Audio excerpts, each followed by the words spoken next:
Bismillahirrahmanirrahim. Assalamualaikum warahmatullahi wabarakatuh.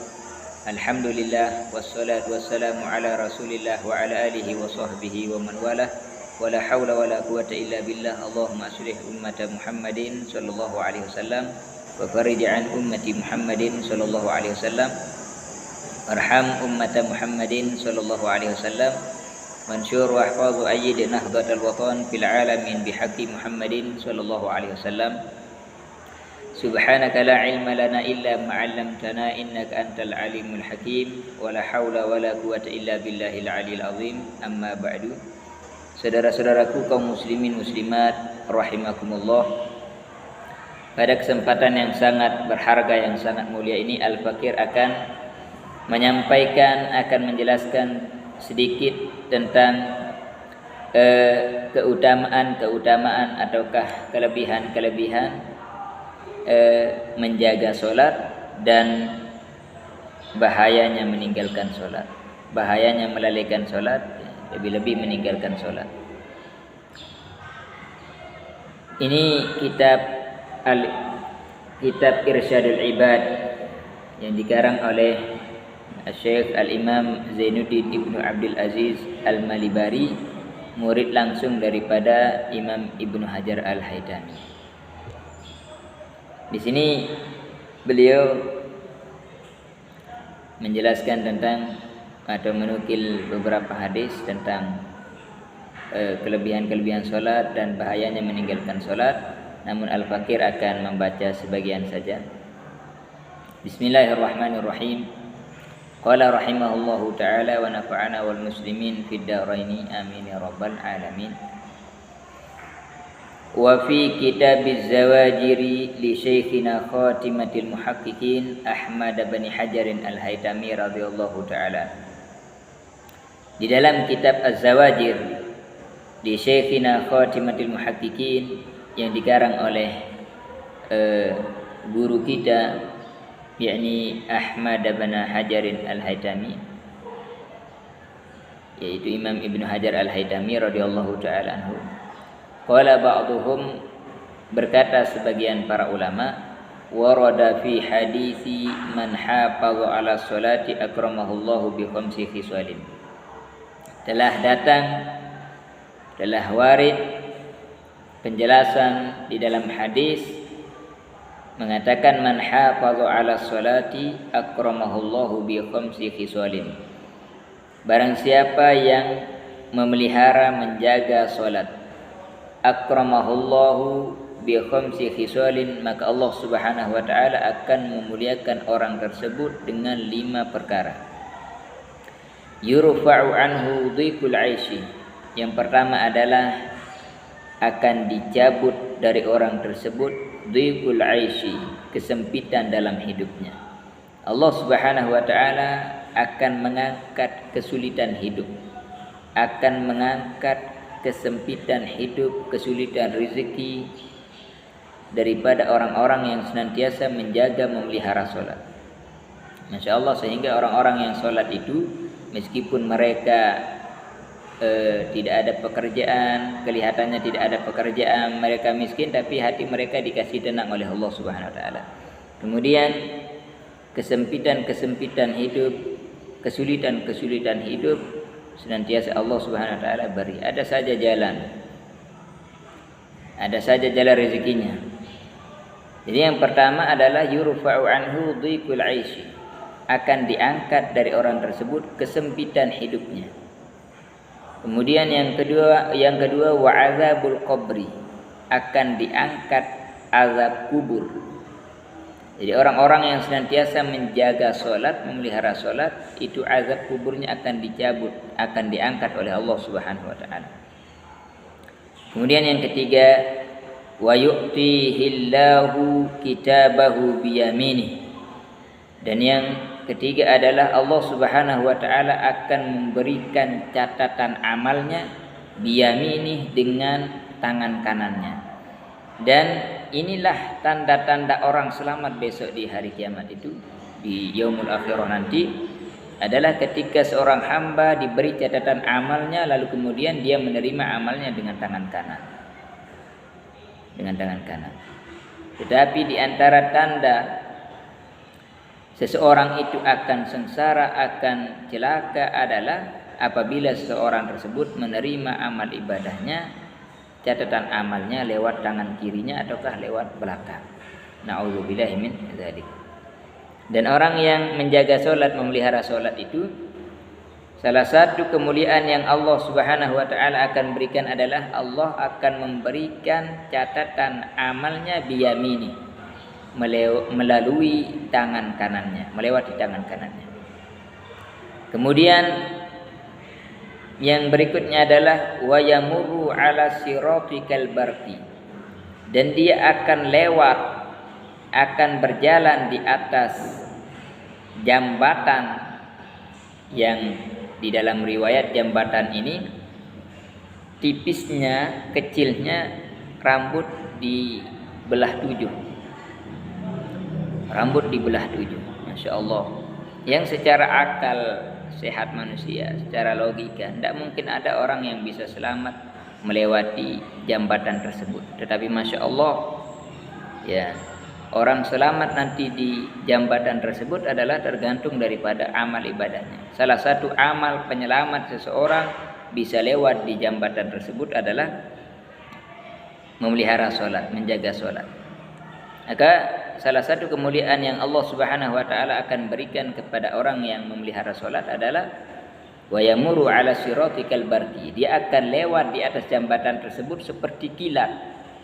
Seperti kilat. Bagaimana cepatnya kilat, maka seperti itu cepatnya dia sampai ke dalam surganya Allah Subhanahu wa taala.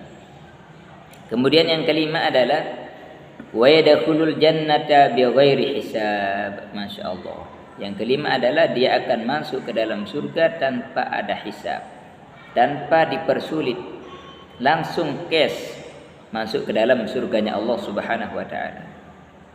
Kemuliaan yang luar biasa dari Allah Subhanahu wa taala bagi orang-orang yang senantiasa menjaga, memelihara daripada salat 5 waktunya. Masya Allah. Kemudian wa man tahawana 'anis salati 'aqabahu Allahu bi 15 'uqubatan. Kemudian barang siapa yang meremehkan daripada salatnya, 'aqabahu Allahu bi 15 'uqubatan, maka Allah Subhanahu wa taala akan menghukumnya, akan menyiksanya dengan 15 siksa. Sittatun fid dunya, 6 siksa ketika masih berada di dunia, wa salasatun 'indal mauti, dan 3 siksa ketika sudah mati, ketika matinya, bukan sesudah mati, ketika matinya, wa salasatun fi qabri, dan 3 siksa di dalam kuburnya, wa salasatun 'inda khurujihi minal qabri, dan 3 siksanya ketika dia dibangkitkan dari kubur. Na'udzubillahi min dzalik.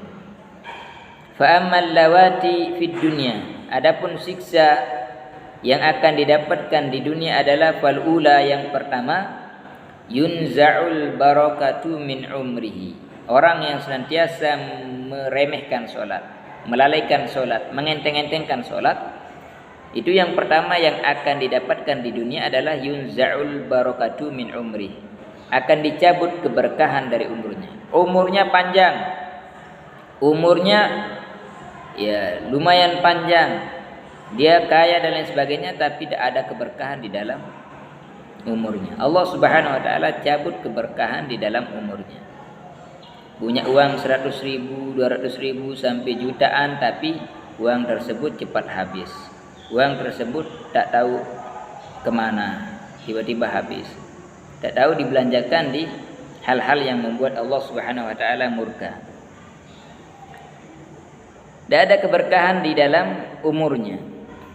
Wasaniyatu, kemudian yang kedua, azab di dunia yang akan dia dapatkan adalah yumha simas solihin, akan dihapus tanda-tanda kesolehan min wajhihi, dari wajahnya. Tanda-tanda kesolehan di wajahnya dihapus oleh Allah Subhanahu wa taala. Kemudian yang ketiga, wasalisatu kullu amalin ya'maluhu la ya'juruhu Allahu alaih. Setiap amal yang dia kerjakan la ya'juruhu Allahu alaih, tidak akan diberi pahala oleh Allah Subhanahu wa taala. Warabi'atu, dan yang keempat adalah la yurfa'u lahu du'aun ila sama, tidak akan diangkat doanya ke langit.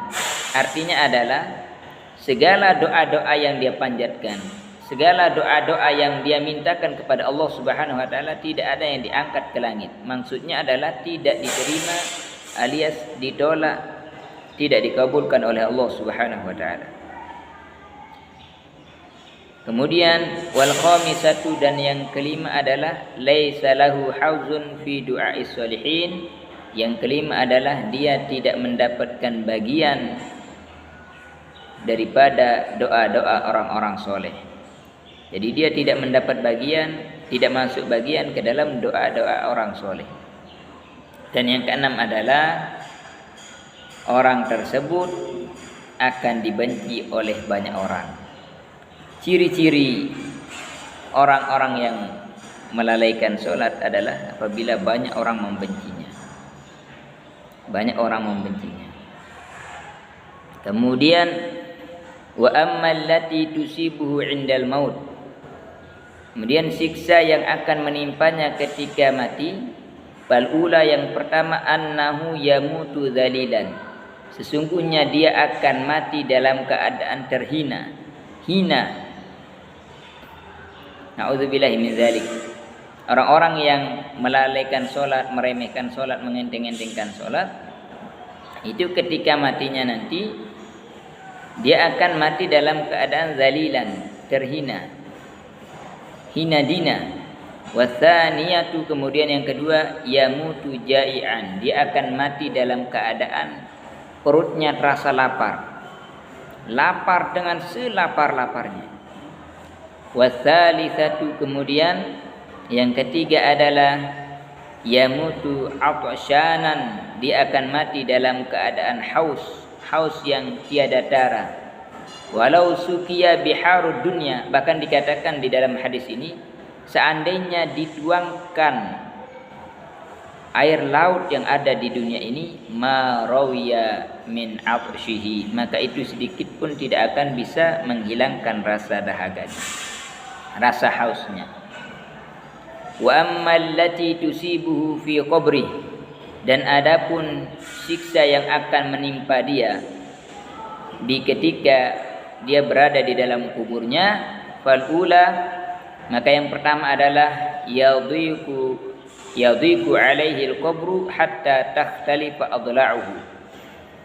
Kuburnya akan dipersempit oleh Allah Subhanahu wa taala sehingga tulang belulangnya saling bersimpangan, saling memasukkan antara satu dengan yang lain. Wasaniyatu yuqadu alaihi al-qabru naran, akan dinyalakan kuburnya, akan dinyalakan api di dalam kuburnya. Yataqallabu 'alal jamri lailan wa naharan, sehingga orang tersebut akan senantiasa berbolak-balik, akan senantiasa terbaring di atas bara api. Kemudian wasalisatu, yang ketiga adalah yusallatu alaihi fi qabrih thu'banun ismuhu asyuja'ul aqra, akan diutus oleh Allah Subhanahu wa taala di dalam kuburnya thu'banun, seekor ular yang sangat besar, ismuhu asyuja'ul aqra, yang ular itu bernama asyuja'ul aqra, ular pemberani yang botak. Wa sautuhu mithlur ra'dil qasib, dan suara ular tersebut seperti suara halilintar. Yaqulu, ular itu akan berkata nanti, amarani Allahu an adribaka ala tadhi'i salati subhi ila tulu'i syamsi. Jadi ainahu min narin, dua mata ular yang bernama asyuja'ul aqra itu tercipta dari neraka. Wazbaruhu min hadidin, dan kuku-kukunya terbuat dari besi. Kullu zufrin masirata yaumin, Setiap satu kuku panjangnya seperti satu hari perjalanan. Yukallimul mauta, nanti dia akan berbicara dengan si mayit. Ular tersebut akan berbicara dengan si mayit. Fayaqulu, maka dia berkata, ana asyuja'ul aqra. Aku adalah asyuja'ul aqra.